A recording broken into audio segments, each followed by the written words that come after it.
Most people believe Thorin Oakenshield was destroyed by gold.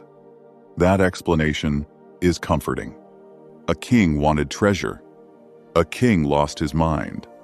But Tolkien tells a far darker story. The gold inside Erebor did not create Thorin's madness. It awakened something buried within his bloodline. Dragon sickness. Not a disease of the body, a disease of the mind.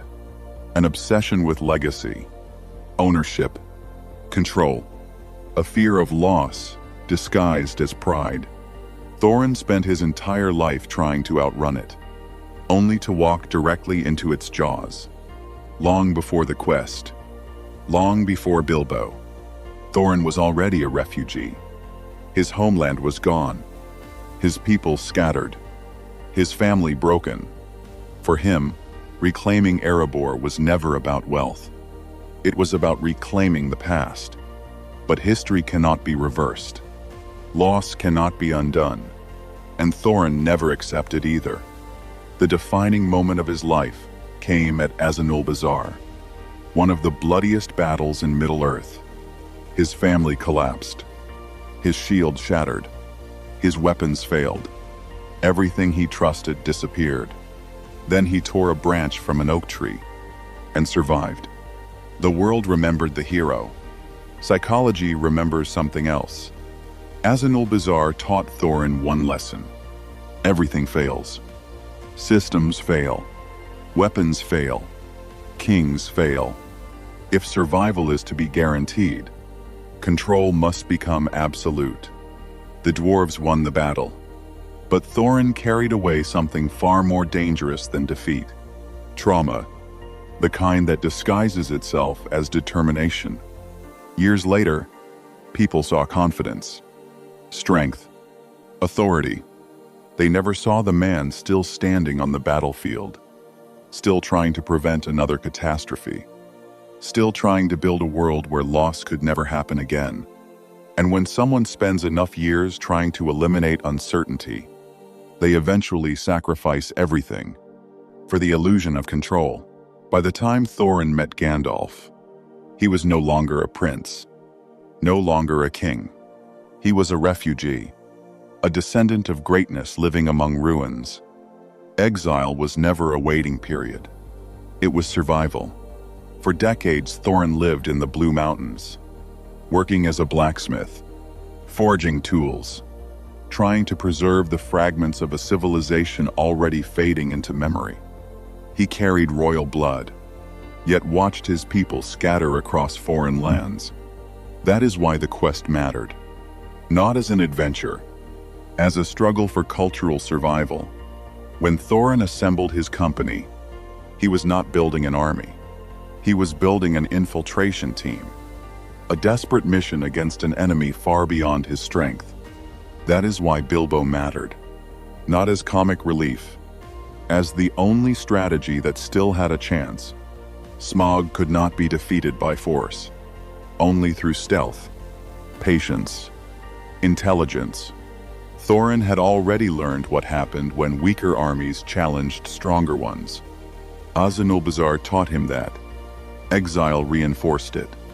Every step toward Erebor carried the weight of generations. Every failure threatened the future of his people. That burden changed him. He became harder, colder, less willing to doubt himself. Because failure no longer meant personal defeat. It meant extinction.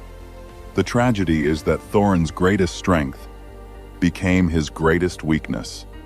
The determination that kept his people alive slowly became obsession. Resilience became paranoia. The dream of returning home became the need to possess it. And when the gates of Erebor finally opened, the battle for the mountain was over.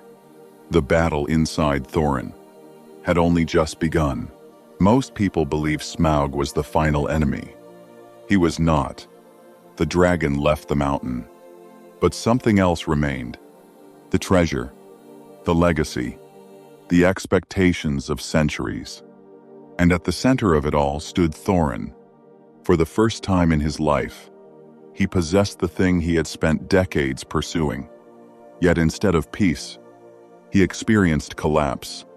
The dragon sickness is often described as magic, but Tolkien presents something more recognizable: isolation, paranoia, obsession, the psychological effects of carrying impossible expectations.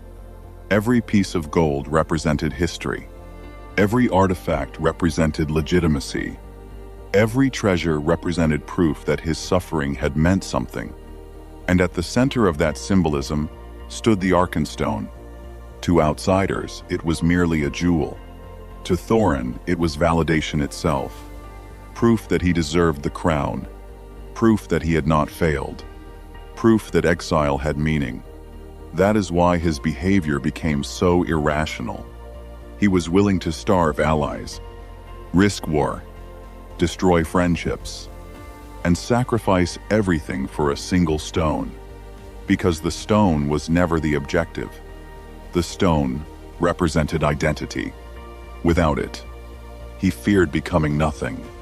The same fear that haunted him since childhood. The same fear born from loss. The same fear born from exile. Eventually, his ego consumed his judgment. His intelligence remained. His experience remained. His tactical skill remained. But obsession overwhelmed them all. Then came Ravenhill, the final battle, the final collapse, and finally, the final moment of clarity. As death approached, the mountain lost its power. The crown lost its power. The gold lost its power. And Thorin understood something he had spent his entire life ignoring. The simple things mattered more. Food, song, friendship, laughter, the ordinary human experiences that survive long after kingdoms fall. In his final moments, he apologized to Bilbo, not as a king, not as a conqueror, not as the heir of Durin, as a man.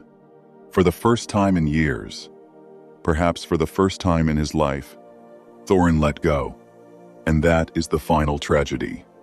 He conquered the mountain, but the mountain broke him. He spent his life trying to reclaim a kingdom, only to discover that no kingdom could heal what exile had done to his soul. And when the story ends, the crown remains, the gold remains, the mountain remains, but Thorin Oakenshield is gone. The king finally became free, only after he stopped trying to be one.